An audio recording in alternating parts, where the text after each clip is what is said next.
ভাবিয়ে কয়েকটা কাজ করো, কোনটা তোমার দুঃখের খবর কোনটা তোমার সুখের খবর তোমার চোখ দেখা তো বোঝা যায় না, চশমাটা বদলাই ফেলো। তো সেই জন্য আজকে কালা চশমা, তেনু কালা কালা কালা কালা চশমা।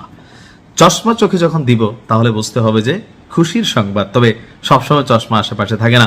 কথা বলছি যে ইরানের বিরুদ্ধে মার্কিন যুক্তরাষ্ট্রের নৈতিক পরাজয় হয়ে গেছে, এখন বাকি আছে ফিজিক্যালি বা মাঠ পর্যায়ে পরাজয়ের বিষয়টা। কেন এই কথাগুলো বললাম? ইরানের বিরুদ্ধে বড় ধরনের স্থল অভিযান চালানোর জন্য মার্কিন সামরিক বাহিনীকে মার্কিন প্রেসিডেন্ট ডোনাল্ড ট্রাম্প যে নির্দেশ দিচ্ছেন, এতে বেশ কয়েকজন সেনাবাহিনীর সদস্যদের প্রাণহানি হয়েছে, এমনকি অনেকে আহত হয়েছে, প্রায় 458 জন। মধ্যপ্রাচ্য জুড়ে যে মার্কিন সেনাবাহিনী আছে তাদের মধ্যে বড়সড় একটা সংখ্যা এই মুহূর্তে ইফেক্টেড, যদিও তথ্যগুলো ট্রাম্প প্রকাশ করছে না। তো এই যখন অবস্থা, ইরান যেভাবে খেপছে, ইভেন যারা তাদের ক্রুকে উদ্ধার করার জন্য ইরানের ভেতর প্রবেশ করছিল, জনগণ যেভাবে স্বতঃস্ফূর্তভাবে সেখানে ঝাঁপাই পড়ছিল, তো এরপর আমেরিকার সেনাদের মধ্যে একটা ভয়ও ঢুকছে। এর পাশাপাশি মানবিক দৃষ্টিকোণ থেকে সেনাবাহিনীর সব সোলজার্স যে খারাপ তা না, যারা একটু ভালো বা যারা চায় না যে অহেতুক যুদ্ধ কেন আমরা করব বা নিজেদের জীবনই দিব বা মানুষের সাধারণ মানুষের জীবন কেন নিব। তো এই একটা সিচুয়েশন থেকে এই মুহূর্তে ডোনাল্ড ট্রাম্প মার্কিন সেনাবাহিনীকে যে নির্দেশ দিচ্ছেন তা মানতে অস্বীকৃতি জানাচ্ছে যুক্তরাষ্ট্রের আপনার ঊর্ধ্বতন জ্যেষ্ঠ সামরিক কর্মকর্তাদের মধ্যে অনেকেই। যুক্তরাষ্ট্রে নজিরবিহীন সাংবিধানিক সংকট দেখা দিয়েছে। দেশটির 1 ডজন জ্যেষ্ঠ জেনারেল অর্থাৎ মুরব্বী লেভেলের যারা আর্মি অফিসার আছেন, তারা আপনার ডোনাল্ড ট্রাম্পের সর্বশেষ যে নির্দেশ সেই নির্দেশকে অমান্য করেছে। আর এতে হোয়াইট হাউস এবং সামরিক নেতৃত্বের মধ্যে গভীর বিভাজনের জায়গাও তৈরি হয়েছে।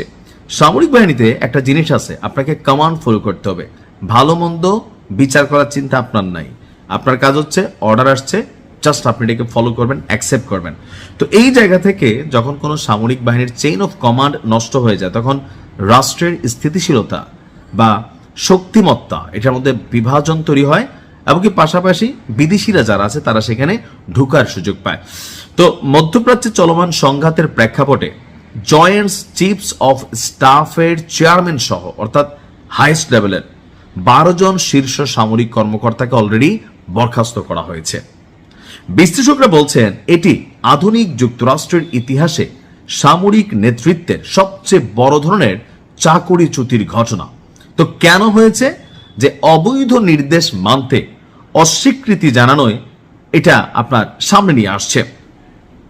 ইরানে মার্কিন হামলার সমর্থকরা যুক্তি দিয়ে বলছেন সামরিক কৌশল নির্ধারণে কমান্ডার ইন চিফ বা প্রেসিডেন্টের নিরঙ্কুশ কর্তৃত্ব রয়েছে এবং পেন্টাগনের যে কোনো ধরনের বাধা সরাসরি কমান্ড কাঠামোর আপনার লঙ্ঘন, অর্থাৎ পেন্টাগন থেকে যে নির্দেশ দেওয়া হবে ট্রাম্পের, এটাকে সবাই মানতে হবে। যদি না মানে তাহলে সাংবিধানিক একটা সংকট তৈরি হচ্ছে। আবার যারা যুদ্ধটার বিরুদ্ধে আমেরিকার সিনেটর থেকে শুরু করে যারা বিশ্লেষক আছেন, তারা আবার মনে করছেন যে ট্রাম্পের এই নির্দেশনা মানা বিশ্বজুড়ে বিপর্যয় ডেকে আনা। পেন্টাগনের এমন নীতির ক্ষেত্রে দেশটির শীর্ষ সেনা জেনারেলরা প্রয়োজনীয় বাধা হিসাবে কাজ করেছেন। অভিজ্ঞ সমর কৌশলীদের সরিয়ে রাজনৈতিক অনুগতদের নিয়োগ দিতে যাচ্ছে আপনার ট্রাম্প প্রশাসন। আর এতে করে মধ্যপ্রাচ্যে একটা হুলস্থুল কাণ্ড কিন্তু তৈরি হতে যাচ্ছে, কারণ ট্রাম্প 48 ঘন্টার আলটিমেটাম দিছে, বাট হু কেয়ার? ইরান বলছে পাত্তা নাই। তো লড়াই তো হচ্ছে, আর এরকম অনেকেই নীতিনৈতিকার কারণে হোক, মানবিকতার কারণে হোক বা ভয়ের কারণে হোক আপনার লড়াই থেকে পিছনে যেতে চাচ্ছে। ইনশাল্লাহ বিজয় সুনিশ্চিত। আসসালামু আলাইকুম।